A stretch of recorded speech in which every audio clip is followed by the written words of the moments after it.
Hello friends and welcome to my guide on how to play Venomancer support. He's one of my favorites right now. You can just spam him whenever he's available. Position 5 I think is best, but you can make him work as a position 4, no problem if you want to do that. Think of him as a ranged version of Undying, just a very strong laning stage, and then a lot of utility for the team as you go to the mid to late game, and then maybe not the best as you go into like that ultra late kind of scenario, but that's not really what you're aiming for. You're really aiming to have a lot of impact early as Venomancer if you're going to play him. You want your skill build to look something like this in most games. Venomous Gale level 1 does 125 damage, which is not bad, but the main reason you're getting it is because it does 50% slow for 15 seconds, which is misleading because the slow actually decays over time, but those first few seconds are still a very powerful slow.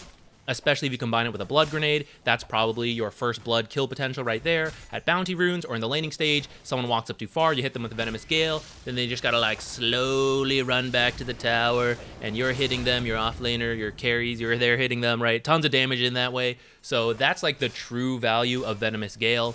Level 2 and 3, you take Poison Sting because this is where your damage is going to come from. It's a passive, it's free, that's really nice. Every time you auto attack, you're going to apply this. It doesn't stack, but it refreshes. And the scaling is wonky. So like level 1, 48 damage. Maybe not that impressive, but you can kind of think of it as like an extra auto attack, right? You attack, some reductions, so you do about 50 damage. The magic damage, 48, reductions, 30 damage. Like, it's a nice bonus. But level 2, 144 damage. Kind of weird, right? 288, then 480 damage. It gets 10 times better in terms of damage from level 1 to level 4. That's why you want to max it, and why you don't always need to right-click trade a lot. You have really good damage because you're universal and you're a ranged hero, so like if it makes sense, go ahead and do it. But especially against other ranged heroes, you don't always need to like attack a ton of times. You can go for like that 1-for-1 trade and then back off, and it's like, okay, we kind of did like about 50 damage each to each other, but I'm gonna poison sting you now, and you're gonna take like an extra 100 magic damage. And so that's kind of how you always come out ahead on these right-click trades, so long as you're careful. Of course, continue to abuse melee heroes. Keep hitting them for free. That's free damage, even though this isn't like stacking. It just keeps refreshing. But especially going to this range heroes, just like one-off trades, still very, very good for you due to Poison Sting. At level 4, you're going to take Plague Ward because it gives you a ton of utility that I'm going to break down later in the video. Sneak peek, because there's a lot to talk about here. It's a huge part about playing the hero correctly. So let's get back to that. Just know that you do want it so you get some of that utility. There's a different build, though, where you get a second point in Venomous Gale, either at level 4 or something like this. This is a full-on aggression build, only interested about getting kills in the lane for whatever reason. They're really bad, they're dying a lot, you know you can punish them really heavily, you want to screw their laning stage over to really slow down their like late game because you know they're going to beat you there. Then you can try something like this. If you don't get kills, it's going to feel pretty bad, though, because you either have to delay Plague Ward a lot, which you're not going to take it to like level 8 if you still want to max out Poison Sting, or you have to delay your Poison Sting, take Plague Ward at like level 5, but that's going to delay your Poison Sting because you are going to take your ult, and that means Poison Sting is going to stay at like 144 damage instead of like 288 damage, and that's like a double value jump there. So you really need to get kills if you go for that second point in Venomous Gale, and that's kind of why it's a little risky, and just going for the usual Plague Ward tends to be a bit safer. Your ult, really good. The old one was a little hard to use, mana cost-wise. Now the neutral items help with that, and the new items we'll talk about in a bit help. But also your playstyle. You want to survive and stay in the back a lot. This required you to be like way in the front and then ult. AoE around you. So Noxious Plague, much easier to use, brings a lot of damage. Don't hold on to it. Just throw it out, get kills with it. Cores, ideally, but honestly, like supports, right? Getting kills right now is very good. So take this whenever you can. It's a pretty solid ability. After that, you max Plague Ward, mainly because it becomes really difficult to kill. At level 1, it's easy to farm, and you have to be careful with that because they give gold and XP. But the gold and XP don't scale that well, so when you get to level 4, they've become much more difficult to kill without really being worth that much more, and it makes it a nightmare for enemy supports to deal with. It makes it much easier to like just use them aggressively, scout them out, and not be worried about feeding away free resources to the enemy. They have to dedicate a lot of time sitting there killing the wards, or they just have to ignore it, which means you get this free, 30 mana, whatever, 40-second duration free ward that like might be doing some farming for you with this increased piercing damage. So that's why you max that one next, then Venomous Gale last. If you're wondering, like, why don't you max Venomous Gale first, because it actually does a lot of damage, it's mainly because you get a lot of damage from Poison Sting as well, and this one's free, easy to reapply. This one, you get the full value of the slow, And although the max level damage is really nice, 650, it can be dispelled. You have to get closer to use it. The Plague Wards don't get it. So there's more utility from Plague Wards that is very valuable. You get damage from Poison Sting, and it's easier to use.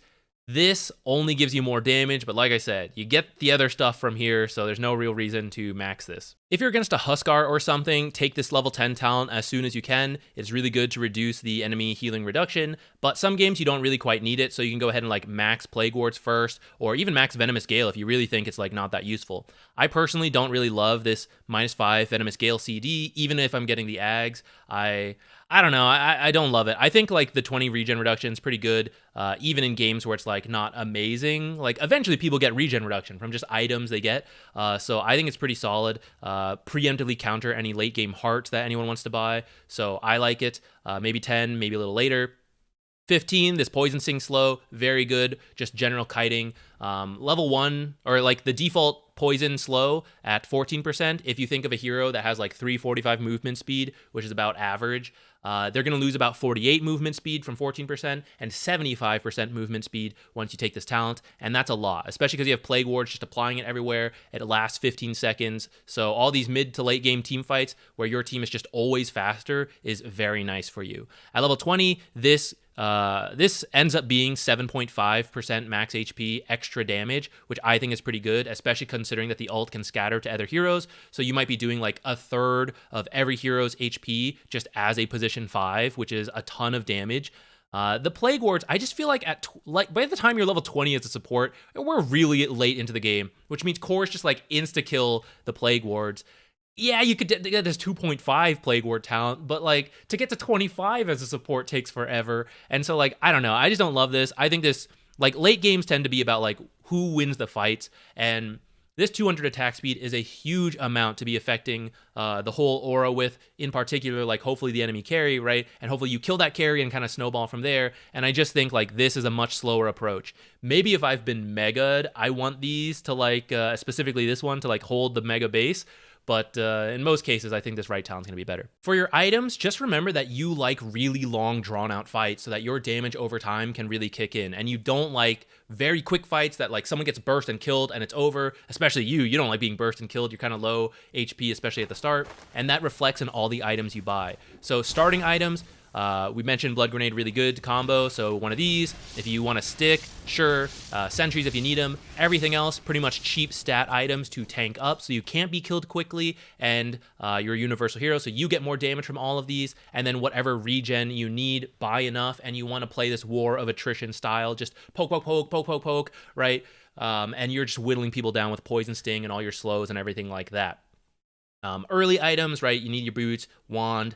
From here, Tranquils or Arcanes work. Tranquils are really good because they're fast. They give you the HP regen to play that War of Attrition style. You're a slow hero, so the move speed's good too. And then when you factor in these two items, which are really good right now, very common, they solve your mana issues. Not completely, but they give you a lot of mana regen, and they're cheap to use. 75 mana on Pavis, Solar Crest, free. They give you stats that you like, help you tank up, help your allies, and because of your Plague Ward constant usage, this mana regen kind of covers you there. If you go for like Force Staff or Glimmer, which are perfectly legitimate support items if you need them, that's fine, but they're more expensive to use mana-wise, and they don't help you with mana regen nearly as much as these two. So in those cases, I tend to get Arcane Boots into one of these if I know I need these first, or if I know I'm getting Greaves. Otherwise, if I'm getting like Drums, Pavis, or Solar Crest, I like the Tranquils. You do have a lot of magic damage, so Veil's kind of nice, especially if you have a teammate, but this is a very aggressive play. I much prefer more like support utility style defensive options to drag the fight out longer because you have a lot of damage just innately. You just need to make sure you get to use that damage over time. So I prefer those instead of Veil, but it is an option if you're really trying to like push the tempo and other items have been covered, you don't need them, then, you know, fine. Aghanims can be good, especially if you are like really damage focused, but just keep in mind, like you have to either die or the effective Venomous Gale has to end early. In other words, the enemy has to dispel it or die. If not, if Venomous Gale just goes to full duration, then the Aghanims doesn't proc at all. So it is good, but it doesn't come out in certain games nearly as much, especially your pub games where no one's building like BKBs and dispels, you know? So just keep that in mind. And then I know a lot of people ask about Spirit Vessel. I think it's too slow on position 5. It's just very expensive. You're already countered by Dispels. And then like this is Dispelled too. Like by the time you get it, BKBs and Mantas are out. So I don't like it on 5. For 4, I'm more open to it, but I still think it's pretty slow. I still think it's like redundant. You already do a lot of like slow damage over time, percent HP. Yours is better. Your max HP compared to this one, current HP. So I think someone else, a core hero, should typically build it. That's why core Veno can get this, and I like that because he gets it a lot faster. But for support Venos, I'm not really a huge fan. I'd much rather have these other stuff. I think the stats are better on the other items. The buildups are easier, so I don't really love it. But if you had to get it, it's like, you know, it's fine, I guess. For neutral items, anything that helps your mana or tanking up is pretty good. Arcane Ring, Occult Bracelet, Faded Brooch, I like all of those. Fairy's Trinket if you're like more damage oriented. If you got Arcane Boots, maybe you want like Seeds of Serenity, dig up some salves from Trusty Shovel.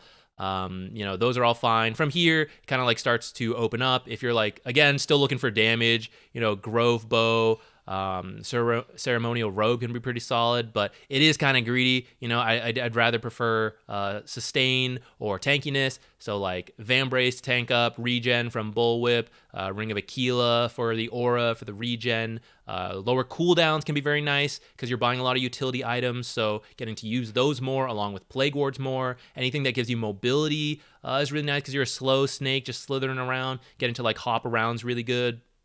If you are damage focused in the late game, Timeless Relic is a lot. Otherwise, what I just said still applies, right? Like any utility stuff is good. Late game items, you know, whatever. It's wild at that point. A couple things you may want to know about your abilities. Venomous Gale, the projectile, actually gives flying vision for a very brief moment. So you can do something like this to check high ground. That's typically not needed because Plague Ward is like a much better way to check high ground on cliffs. And it's cheaper, it's lower cooldown, all of that. But if it happens to be a low, like on cooldown and you know someone's on the cliff, they're trying to TP you away, you need that, you could try to use this.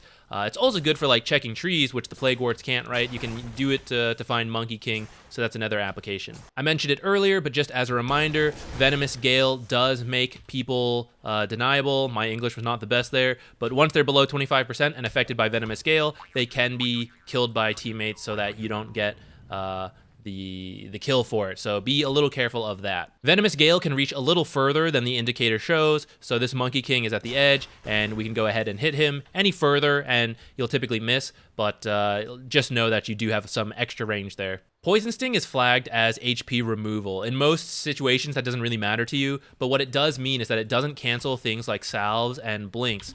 So you can, once you're affected by Poison Sting, you think you're about to die, but you have like a salve, go ahead and use it. This is most useful in the laning stage against Venomancer. It'll keep you alive. It means your blinks aren't canceled even as they're affected by Poison Sting. Your actual attack and the attacks of Plague Wards will cancel it, but just not the actual Poison Sting for 15 seconds, just kind of like a balancing thing. When you attack and a Plague Ward attacks, you will affect the enemy with 2 Poison Stings, but you can see here they're different, and it'll only factor in 1. So yours is stronger if both are affecting a Monkey King, for example. He'll take damage from yours, but not the Plague Ward. He won't get double slowed. He won't get double regen reduction. It's one application. Yours is priority, then the Poison Sting. Your ultimate creates an aura that actually slows around it, and the closer you are to the center, the more slowed you are. So when you use it on someone like this Monkey King, he's going to be the most slowed, and then these two out here would be less slowed. And then when it ends and bounces over to them, you have 2 new centers. So like this Monkey King's going to be super slowed, this Monkey King's going to be super slowed, but this guy is actually not that slow. So kind of like, so to show you that, right, they're actually not that slow compared to him.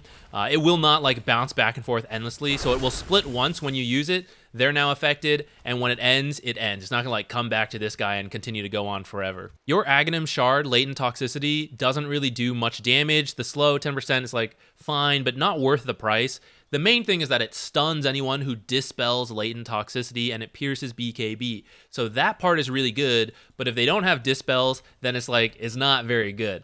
But it is kind of useful in certain cases, like if they have Manta, you know which one's real because that one's stunned. And if they have BKB, it does pierce the BKB, which is also quite nice, right? Any crowd control in the BKB is pretty useful. Poison Nova lasts for 10 seconds, but it actually ticks 11 times because it ticks right away. So you do 33% of max HP as damage, which is great, but you do need it to proc. And so if Venomous Gale just fades on its own, nothing happens.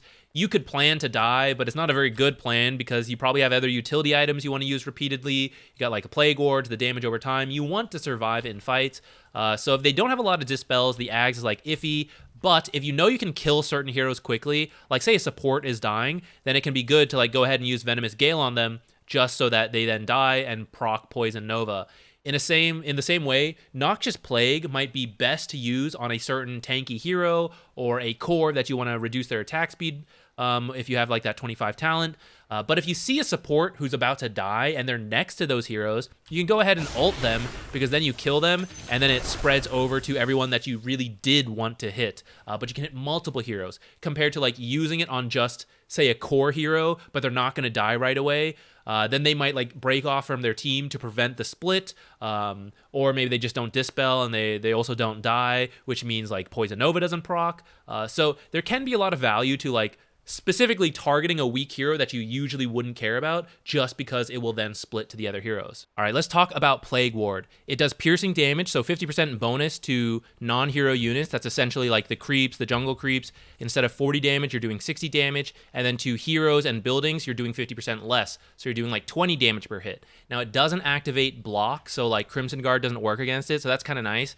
But it is just like 20 damage then being affected by armor, which heroes and like buildings tend to get a lot. So that's why you can see like in terms of like the actual attack damage of piercing wards, individual wards is not a lot. You need several for it to like really build up and be impactful, or it's really about the magic damage on heroes and you only need like one Plague Ward to hit it and then start applying that poison. And you see like the slows, like so annoying for them to deal with. Plague Wards do have collision, so when you're trying to run away from the enemy, you can sometimes like try to run through the tree lines and then place the ward behind you, and you'll see like I can't get through anymore. And so hopefully a hero behind me would get cut off and they'd have to go another way, and I'm hopefully away, especially because they're slowed the whole time, and then I just like maybe I block them in again. It's also good for like trying to find enemies like running through the tree lines and blocking them off. Like I know they're running in through here, so I quickly like place one to get them stuck or something. And then in the same way, when you're running away, don't turn around to put a Plague Ward and then keep running. Just put it right in front of you and keep moving, but not literally right in front of you because you'll block yourself and make yourself have to move around. So put it like a little to the side and then keep going. It's much faster. Set a hotkey for your Plague Wards because you can control what they do. You can deny them in the laning stage from yourself, or you can use Plague Wards to deny each other as well. A good use is like heroes like Juggernaut or anyone who salves or clarities. You can cancel their stuff or get them killed. Now, usually the Plague Ward just attacks like whatever's closest like this. That's where having a hotkey is good. So like tab over to them, select them, and then try to have them manually attack whatever you need. Or you see someone salve like pretty far in the tower, drop this. Hopefully it either auto targets or you like target it yourself.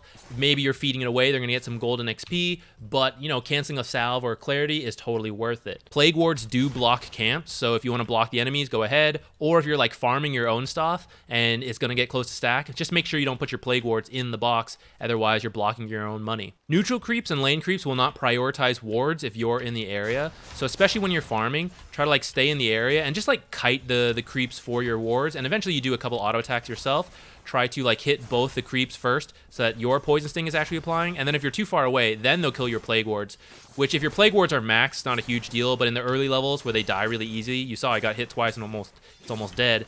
Make sure you're like tanking the aggro for your creeps. Your sentries should never go on a cliff because you're pretty much the best high ground checker in the game with Plague Wards. You should always use the Plague Wards on the high ground, unless you have like a very specific reason to want your sentry up there, then fine. But typically they should always be on the ground. You should always be covering more area than almost every other hero in the game. That is one of your strengths. When pushing a tower, the most common mistake is to keep putting your Plague Wards in the actual tower, and that's no good because the tower can kill your Plague Wards really quickly, and the Plague Wards don't actually do that much damage to the tower itself. So it's better to have your Plague Wards set up near the tower to help kill the creeps faster where they do have the bonus damage, and then your creeps push in, and at that point maybe you can have like one ward help pitch in to hit the tower, but it's better to set up your Plague Wards like something like this, so that you can kind of like scout the area, feel safe. As the enemy team tries to come in, your Plague Wards are going to start slowing them. It'll allow you to run away. You can like maybe scout the trees like that. And then you like, just set them up close to the tower so they can start like killing the creeps nearby. Then that's good. Another thing you can do that's more aggressive but more farm potential is to set up behind the tower, which is more dangerous, but because you have the Plague Wards protecting you, it's a little safer. And then you can like pull the creep waves away into the jungle camps, farm both the jungle camps and the creep wave, and then just your creeps run straight into the tower, and then again, maybe you pitch in one Plague Ward to hit the tower that's still there or not. But you can do this a little more safely than others can because you have this like moving safety net. When defending a tower, you mainly want to put a lot of Plague Wards near each other, near where the enemy creeps are going to come and hit the tower, and you want all your Plague Wards to be able to hit them and kill them. You can put a couple further out to kind of like scout the enemy, or you can try to like block pathways like this so they have a hard time coming in to get you. But mainly you want to sit like way in the back, and you don't care about getting all the last hits. You just want the creeps to die quickly, and you want your Plague Wards to be able to hit all the creeps. So don't put them too close to the edge, because then the enemies can like farm them up. Put them like further back so that they can kill the creeps, but it's hard for the enemies to get here. When you're setting up for Roche, have one in the Roche pit to like scout it, not too close. You'll see he'll like instantly kill them, but you can like put them on the Twin Gate to scout that, put it near the Watchers if anyone's trying to get those, put it near the Outpost to scout teleports, put it near the pathways everyone's going to have to walk by. And all of these are useful, whichever ones you're like more concerned with. And then the rest can be like set up around here so that if the enemy team does come in to like contest, you have some Plague Wards closer up. But it's usually more useful to get you like the scouting information from further away. Wisdom runes, if you're here before they spawn and you're worried about being able to stay, go ahead and leave a Plague Ward. They last for 40 seconds. So then you can just like deny the enemy wisdom runes if you're not comfortable staying here. That works for power runes as well. In the past, Venomancer support maxed Plague Ward first. And you might be wondering what has changed. Why don't we do that anymore? This is why you would do this, because you would hold this tower, and it was very important to just like hold certain towers in the game, and you need the Plague Ward damage for that. That gets bonus 50%, so 60 damage against the creeps, right? And once you have like all of these set up, you just need a little bit of slow from your abilities to dissuade people from diving, and you need these wards to kill the creeps as fast as possible. It's not about Poison Sting, which takes up to 15 seconds to do its damage. It's more about the Plague ward damage. Now it's less about like defending towers, and it's about killing enemy heroes. That's where the piercing damage on the wards is not so good. Poison Sting does a lot more damage, and so a level 1 Plague Ward is enough to like play the lane, right? Okay, do a bit of scouting here and there when I need to, and then the fight moves. Hey, now it's time to fight this thing. So 1 or 2 Plague Wards helps me set up for that. If anyone comes fight over this Lotus with me, I've got these 2 helping me, scouting things out, applying slows, let me run away or chase. Now it's time for the Wisdom Rune. Okay, I'm coming in, I'm setting up, watching people come in. The Plague Wards still provide a lot of utility, and that's why they're like nice, but when people do fight you here, you're getting that Poison Sting value against enemy heroes rather than the ward damage. As long as your mana can handle it, as you move, you pretty much always want to be placing wards as you go, because they do last for 40 seconds, so they're going to provide vision and utility for your team. Use them to scout out, like we want to move in here but we're scared, drop them ahead of you, see if the enemy's nearby, and then do whatever you need to. If you leave, like this continues to be vision for your team. So just keep placing these wherever you go. Common entryways are really useful, high grounds are really useful, near camps are really useful, because it's just like scouting information, quote unquote, for free. Now don't whittle yourself down so low that you have no mana, so, oh, finally we see a team fight we can take. I can't actually help, guys, because I have no mana, right? That's why Pavis and Solar Crest and other mana regen items are pretty useful to kind of balance out the cost of Plague Wards. Once this is maxed, you need 6 mana per second to essentially use Plague Ward for free. But even when you have 6, you still can't like if you're low on mana from using other spells, you will have to have like a little bit of downtime in between to make sure you're building up enough mana, and then, you know, that's okay. But so long as you're like mostly full on mana, go ahead and just Plague Ward off cooldown. Draft-wise, if you want to make your life a little easier, you like playing against melee heroes that are easily kiteable. Heroes like Sven and Ursa, Axe and Night Stalker in the lane, right? You just poke them down, you just run away because you have the slows. Those are easy lanes. You don't like playing against long-ranged heroes like Drow and Sniper. They outrange you and your Plague Ward, so it's really hard to use that stuff. It's like free gold for them. They naturally build Hurricane Pike to have forced movement against your slows. People who have like Escapes, Weaver, Wind Ranger, Queen of Pain, Slark, and then your slows don't do so much. The Dispels are also annoying, but you kind of have some response to Dispels through your Shard and like maybe the Aghanim, so it's like, it's not the end of the world, but it's not like, I'd prefer not to have to deal with it too much. Illusion heroes kind of fit that. where you have AoE damage, but it's slow, so it doesn't really reveal the real illusions too quickly. The illusions tend to be able to kill Plague Wards and farm them, and your Plague Wards can't hit everything, right? There's so many illusions, it's hard to just hit like the key heroes. I want to hit like the axe trying to blink in, but I'm distracted by like 4 different illusions. So like that's not so good. In the lane, maybe like PL, you can try to bully him, but after he gets going, it's like it's kind of tough. You also don't like dealing with anyone who's going to burst you. You want like those slower, long fights, so burst damage, no fun for you.